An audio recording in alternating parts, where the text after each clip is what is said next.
인간이 태어나면 인생의 방향이 있습니다. 그건 뭐냐면 앞으로 나아가는 겁니다. 전진하는 겁니다. 사람들이 이렇게 더 많이 배우기를 원하고요. 더 많이 갖기를 바라고 더 높은 곳을 향해 가기를 원합니다. 어떤 사람도 뒤로 후퇴하거나 또 사라지기를 원하거나 그렇게 원하는 사람은 없습니다. 남녀노소 빈부귀천을 막론하고 태어난 모든 인생은 앞으로 더 많은 영광, 인기, 명예, 재산 그런 것들을 얻으려고 앞으로 전진하고 높은 곳을 향해 나가게 됩니다. 모든 인생이 다 같습니다. 사람이 이러할진데 신은 어떻겠습니까? 하나님은 어떻겠습니까? 하나님이신들 낮은 곳에 가고 싶으시겠습니까? 없는 것, 천한 것을 입고 싶으시겠습니까? 아마 전혀 그렇지 않으실 겁니다. 그런데 형상이 없으신 자유로우신 하나님께서 신이 불편한 인간의 형상을 입게 되죠. 낮은 곳으로 임하는 거죠. 그것도 인간의 형상을 입을 뿐만 아니라 골고다, 십자가, 그러니까 인간 중에서도 가장 천한, 역적, 강도 그렇게 취급받는 가장 낮고 낮은 곳으로 내려가시죠. 높고 높은 보좌에 계신 분이 왜 그렇도록 낮고 낮은 곳으로 임하셔야 했을까? 누구 때문에 그렇습니까? 네, 우리 인류. 그 인류 중에서 누구요? 네, 나. 아멘이시죠? 네, 나라는 이 존재를 하나님께서 끌어올리시려고 낮은 곳으로 오셨단 말이죠. 그러면 하나님의 성육신, 성탄이죠. 그러니까 하나님이 인간이 되신 육화잖아요. 이것은 인간의 신화, 그러니까 성화, 거룩해지는 신이 되는. 그러니까 신은 인간이 되고 인간은 신이 되는 이런 놀라운 신비, 비밀들이 이 사건 속에, 성탄의 사건 속에 묻혀 있는 것이죠. 그래서 깊이 있는 내막을 오늘 말씀 본문을 같이 살펴보면서 함께 관찰하고 또 살펴보도록 하겠습니다. 오늘의 주인공, 말씀의 주인공은 누구시죠? 요셉과 마리아. 요셉과 마리아는 같은 동네 사람이었습니다. 마리아와 요셉이 자라난 곳이 살고 있는 동네가 어디죠? 나사렛이라는 동네입니다. 나사렛에 살고 있었던 요셉과 마리아는 아마도 옛날 우리 어르신들, 조선시대, 우리 조상들, 우리가 어렸을 때 그랬던 것처럼 아마도 이 마을에도, 이스라엘도 이제 그랬던 것 같아요. 어릴 때 양가의 부모님이 네 딸, 내 아들 너 줄게 이러면서 부모님들이 약조를 맺으신 거죠. 좀 크면 네 딸 내줘라 하고 이제 혼인에 대한 약조를 맺으셨던 거죠. 그래서 이 요셉과 마리아가 이제 어느 정도 자라나서 같이 정혼을 하게 됩니다. 약혼이죠. 우리나라는 정혼을 하게 되는데, 근데 이전에도 몇 차례 말씀을 드렸지만 우리 대한민국의 약혼은 그냥 서로 간의 약속이에요. 법적인 구속력이 없죠. 이렇게 한다고 어떤 국가적인, 형법적인, 민법적인 그런 법적인 제약이 없습니다. 약혼을 하고 파기를 해도. 근데 이스라엘의 결혼 제도는 이 정혼, 약혼 자체가 법적인 구속력을 갖습니다. 그래서 서로 약혼을 하면 그때부터 남편과 아내가 돼요. 이게 1차 결혼이라 그래요. 그래서 1차적인 결혼을, 정혼을 이제 서로 이제 나이가 되어서 하게 되었습니다. 근데 이제 이스라엘의 독특한 결혼 제도는 1차 정혼을 하고 그러고 나서 한 1년에서 2년 정도 그 기간 동안 서로 헤어져 있게 됩니다. 아내와 남편이 헤어져서 남편은 뭐를 하냐면 부부가 살 집을 준비를 하고, 아내는 뭐를 하냐면 이제 집에서 살림살이 할 것을 신부 수업을 이제 하게 됩니다. 그래서 정혼식을 하고 둘이 떨어져서 같이 만나지 않습니다. 이 정혼 기간에는 서로 자기의 주어진 일들을 열심히 하다가 이제 결혼식 날 만나서 그 다음에 이제 둘이 같이 살면서 동거하게 되는데, 중요한 것은 이 정혼한 상태에서 서로 떨어져 있는데 어느 날 갑자기 천사가 마리아를 찾아온 거예요. 그래서 마리아 보고 뭐라 그래요? 네가 성령으로 아이를 가질 것이다. 이제 그런 얘기를 합니다. 그게 어디에 있냐면 누가복음 1장 30절에서 31절에 있는데 한번 보실까요? 시작. 천사가 이르되 마리아여 무서워하지 말라. 네가 하나님께 은혜를 입었느니라. 보라 네가 잉태하여 아들을 낳으리니 그 이름을 예수라 하라. 마리아가 어땠을까요? 이 얘기를 들었을 때 깜짝 놀랐죠. 왜냐하면 아무리 자신이 어려도 여자가 아이를 갖는 일반적인 상식적인 방법이 있잖아요. 그건 남편과 함께 합방을 하고 동침을 하고 그래야 아기가 생기는데, 지금 마리아 자신은 어떤 남자와도 잠자리를 한 적이 없어요. 요셉과 정혼을 했지만 요셉과 잠자리를 한 적이 없어요. 그런데 물리적으로 신체적으로 의학적으로 아이가 생기는 건 이거 불가능한데 지금 천사가 나타나서 뭐라 그러는 거예요? 아이가 생길 거라는 거예요. 이게 말이 되냐고요. 그러니까 깜짝 놀라죠. 마리아가 너무 놀랍니다. 그래서 가브리엘이 수태고지를 하는데, 이때 누가복음에 보면 이게 무슨 인사인가, 이런 인사가 어디 있나 깜짝 놀라고 성령으로 잉태된다 하니까 너무 의아스러워 하는데, 나중에는 이 마리아가 천사 가브리엘 천사의 수태고지를 이제 받아들이면서 하나님이 능치 못할 일이 없으시다 그러면서 성령으로 잉태될 것을 확인하면서 주의 말씀대로 내 안에 이루어지리라 하면서 순종하고 받아들이게 됩니다. 자, 이때 어떻게 됐을까요? 이제 잉태가 된 거죠. 자, 그런데 요 사건, 수태고지 사건이 있고 나서 오늘 본문 첫 절에 보면 시간이 어느 정도 흐른 거예요. 오늘 18절 말씀에 뭐라고 되어 있어요?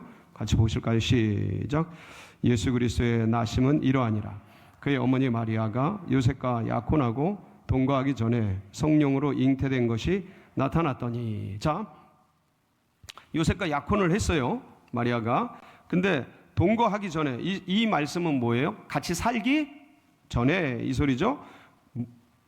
뭐로 잉태가 됐어요?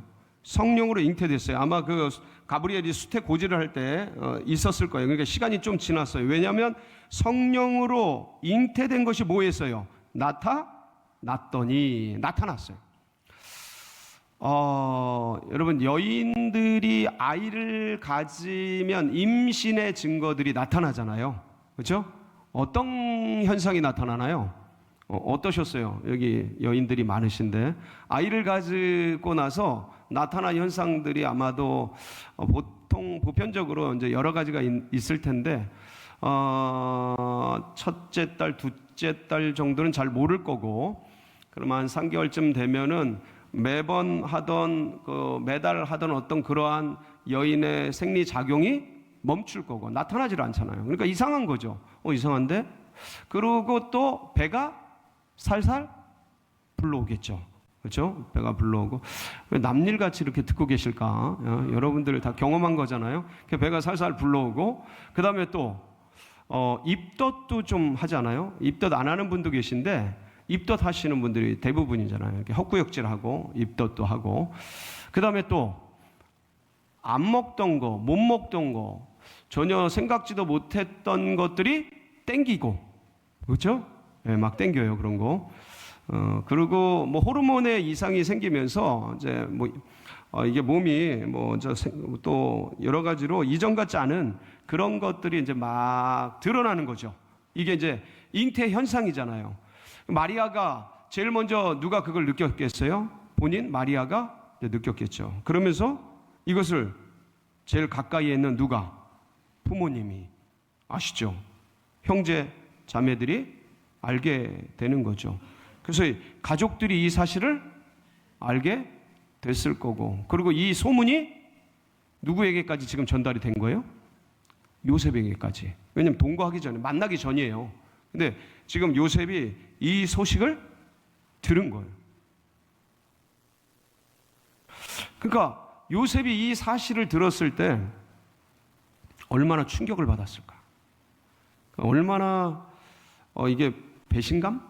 왜냐하면 아이를 가졌다는 건 이미 뭐 했다는 거예요. 상식적으로 우리끼리 인간적인 우리끼리 생각을 하자면 다른 남자와 잠을 잤다는 거잖아요. 간통을 한 거죠. 간음을 한 거예요. 그러니까 남편인 1차 약혼인 결혼이라 그랬어요. 남편인 요셉 입장에서는 이거 너무나 큰 배신감이고 너무나 큰 이건 아픔이죠. 남자도 아프거든요. 이런 얘기를 들으면. 그러니까 너무너무 당황스럽고 놀라운 일이고 충격적인 그런 일인 것이죠. 그래서 요셉이 이 일 때문에 굉장히 가슴앓이를 합니다. 고민을 많이 해요. 그 고민하는 장면이 19절에 이렇게 기록이 되어 있습니다. 시작. 요셉은 어려운 사람이라 그를 드러내지 아니하고 가만히 끊고자 하여. 자, 남편 요셉은 의로운 사람이라 그를 드러내지 아니하고 가만히 끊고자 하여. 이게 무슨 말이냐면 너무 분노가 나고 너무 화가 나니까 이걸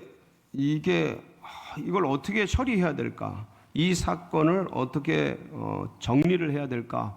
고민하면서 가슴앓이 하면서 분노를 사귀면서 막 그러고 있는데 중요한 건 뭐냐면 이게 드러나면, 그러니까 이 일을 이제 폭로하면 이 여인이 어떻게 돼요?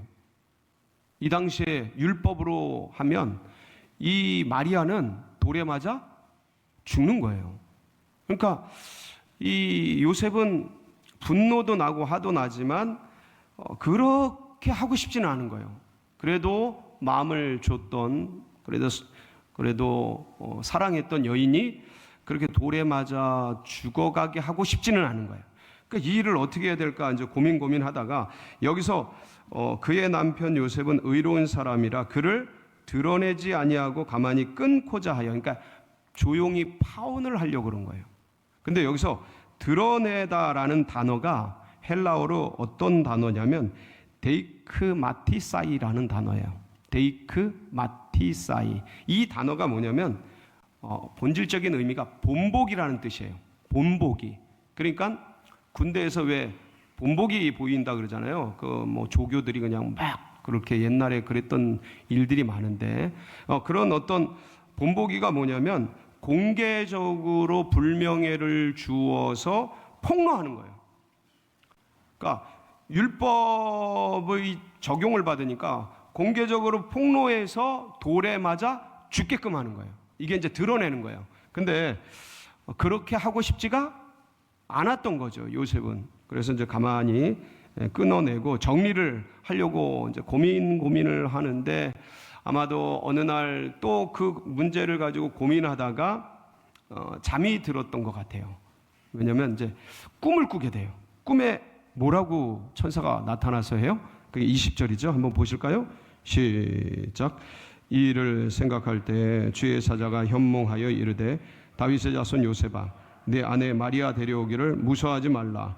그에게 잉태된 자는 성령으로 된 것이라. 막 고민하면서 그날도 어쩌면 이게 순정남이어서 눈물을 흘렸을지도 모르겠어요. 어떻게 이 여자가 나를 배신하고 뭐 그랬을지도 모르겠어요. 막 그렇게 고민하면서 아파하면서 이렇게 잠이 들었던 것 같아요. 그런데 꿈에 누가 나타났어요? 천사가. 나타난 거야. 가브리엘 천사겠죠. 명확하게는. 근데 이 천사가 나타나서 요셉에게 뭐라 그러냐면, 요셉아, 요셉아, 네 아내 마리아 데려오기를 무서워하지 말아라. 내 아내가 잉태된 것은, 아이를 가진 것은 누구 때문에, 누구로 인해서 그렇게 된 거다? 성령으로 잉태된 것이다 하고 놀라운 신비 역사를 알려준 거예요. 자, 여기서 이제 우리가 집중해야 될 부분이 나타났는데, 여러분, 성령으로 잉태된다는 것이 도대체 무슨 뜻이에요? 우리가 너무 많이 들어서 잘 알고 있는 것 같은데, 근데 성령으로 잉태됐다라는 게 도대체 어떤 의미인가? 그러니까 기본적으로는 그런 거죠. 그러니까 사람의 힘과 노력과 능력에 의해서 임신하거나 아이를 갖거나 그렇게 된 게 아니라는 기본적인 의미를 갖고 있겠죠. 그러니까 사람의 힘과 능력과 노력이 아니라는 것은 혈통으로나 육정으로나 사람의 뜻으로 되어진 것이 아니라는 의미예요. 이것은 다시 말하면, 지금으로 말하면 어떤 사람의 동침이나 아니면 체외 수정이나 의학적인 어떤 방법, 인공 수정, 뭐 이런 인간의 노력과 의학적 방법으로 된 것이 아닌 상태에서 뭐가 생긴 거예요? 아이가 생긴 거예요. 그러니까 이거는 무성생식도 아닌 거예요. 이거는 그러니까 이거는 이 세상의 방식이 아닌 거죠. 그러니까 이건 신적 임신인 거예요. 그러니까 인간의 방식이 아니고 하나님의 방식으로 이 아이가 생겨버린 거예요. 그러니까 무에서 유가 생긴 거죠. 이 세상이 존재하지 않았는데 말씀으로 세상이 창조되잖아요. 그러니까 이 성령으로 아이가, 성령 하나님에 의해서 아이가 창조된 거죠. 여자의 몸에. 이게 도대체 이 놀라운 사건인데, 근데 이 놀라운 사건을 성경은 오래 전부터 예언하고 있었던 거예요. 오래 전부터. 언제부터요? 태초부터. 여러분, 창세기 3장 15절에 보면 이런 말씀이 있어요. 한번 보실까요? 창세기 3장 15절 시작. 내가 너로 여자와 원수가 되게 하고 내 후손도 여자의 후손과 원수가 되게 하리니 여자의 후손은 내 머리를 상하게 할 것이요 너는 그의 발꿈치를 상하게 할 것이니라 하시고. 여러분, 이게 원시복음이라고 우리에게 잘 알려져 있잖아요. 근데 여기에 보면 여자의 후손이라는 단어가 나와요. 그렇죠? 근데 이게 뱀의 후손과 여자의 후손이 이제 어떻게 서로 뱀의 후손이 여자의 후손의 발꿈치를 물어서 죽이고, 이게 십자가형이거든요. 그 다음에 여자의 후손은 뱀의 머리를 크러쉬, 짓밟는, 그러니까 십자가에 죽이는 사건이 뱀의 머리를 짓밟는, 이게 동시동작으로 표현되어 있어요. 영어 원본을 보면. 그러니까 이 동시적인 사건이 일어나는 일들을 태초에 원시적으로 하나님께서 아담과 하와가 죄지었을 때에 알려주셨는데, 여기서 등장하는 단어 중에 여자의 후손이라는 단어가 나와요. 근데 여러분, 이 단어는요, 태초에 발생한 언어예요. 그리고 이 성경을, 이 창세기를 기록한 게 언제냐면 모세 때에 기록을 했어요. 모세 오경이잖아요. 창세기, 출애굽기, 레위기, 신명기, 민수기, 신명기. 모세 오경인데, 이 모세 오경을 언제 기록하냐면 약 지금부터 3500년 전경에 기록을 해요. 그러니까 이 단어가 발생한 태초부터 이 여자의 후손이라는 단어가 구전으로 전승이 됐겠죠.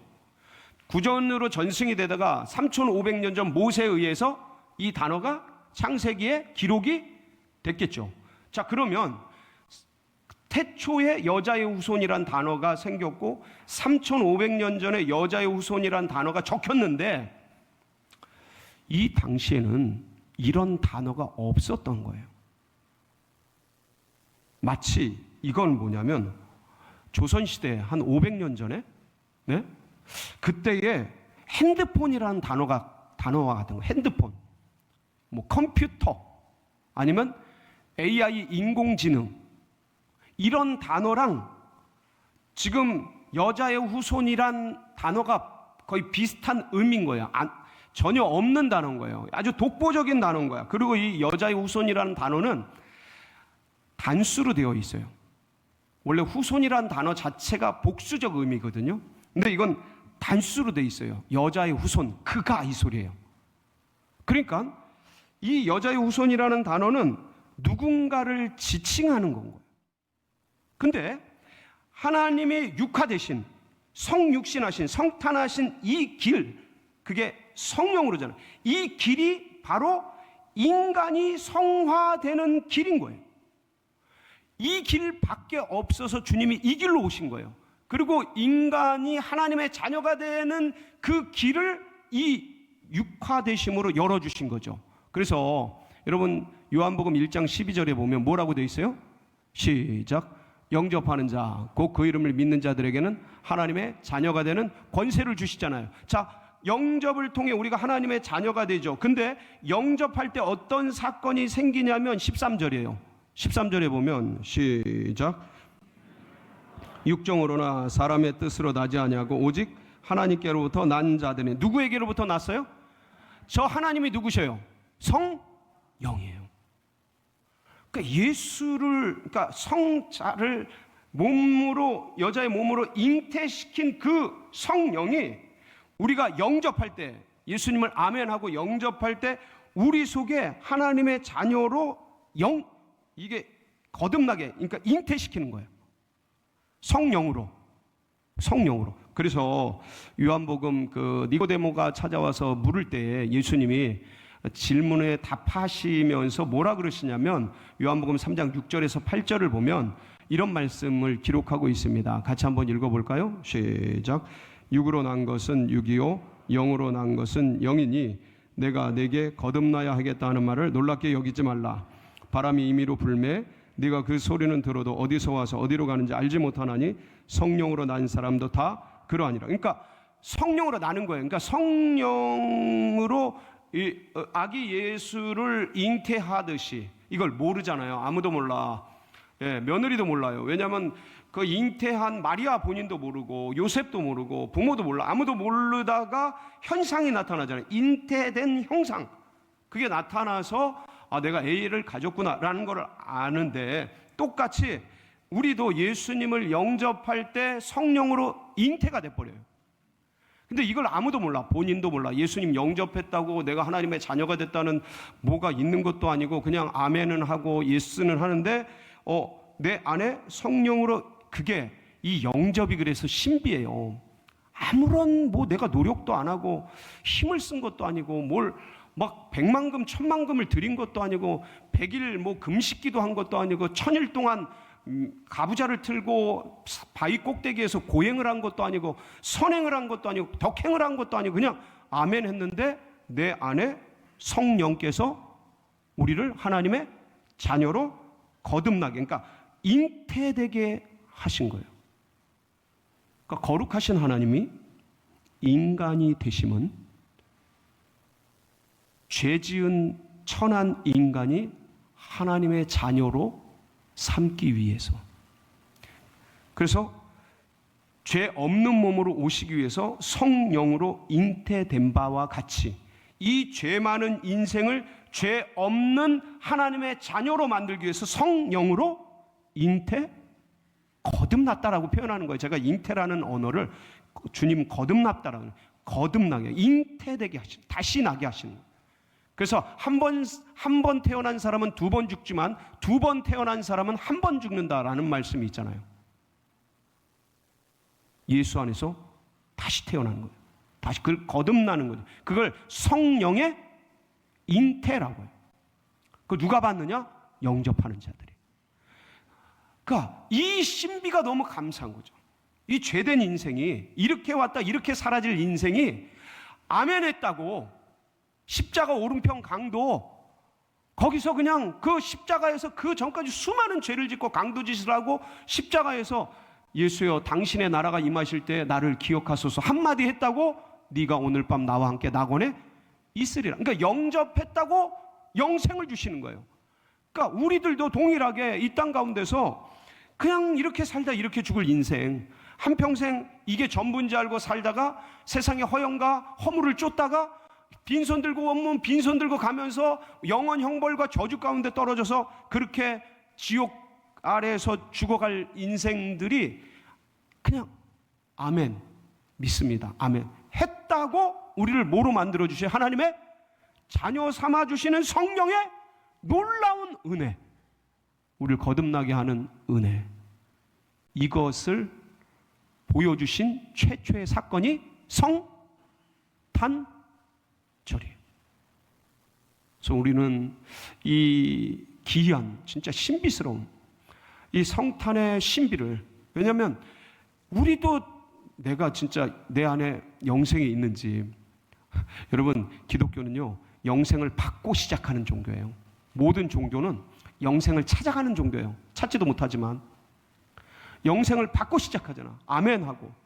이게 너무 감사하고 너무 기쁘고 너무 감격스럽고, 이 미천한 종이, 이 질그릇 같은 이 몸에 보배 같은 성령으로 우리를 새 생명을, 영생을 잉태시키고, 그리고 이게 너무 감격스러워서 이 천한 몸이 조금이라도 누가 되지 않게 하기 위해서 뭐라도 조금 더 하는 이 경건의 삶을 살아가고, 감사와 감격으로 주님을 기쁘시게 하려고 이렇게 애를 쓰며 살아가는 이 인생, 얼마나 놀랍고 신비하고 감사한지. 여러분, 이 성탄절에 이 주님의 성탄의 은혜를 누리시고, 그리고 아무쪼록 몇몇 영혼에게 이 복음과 이 축복을 나누고 전하는 그런 복된 생애가 되시기를 축복합니다. 우리 같이 기도하시겠습니다.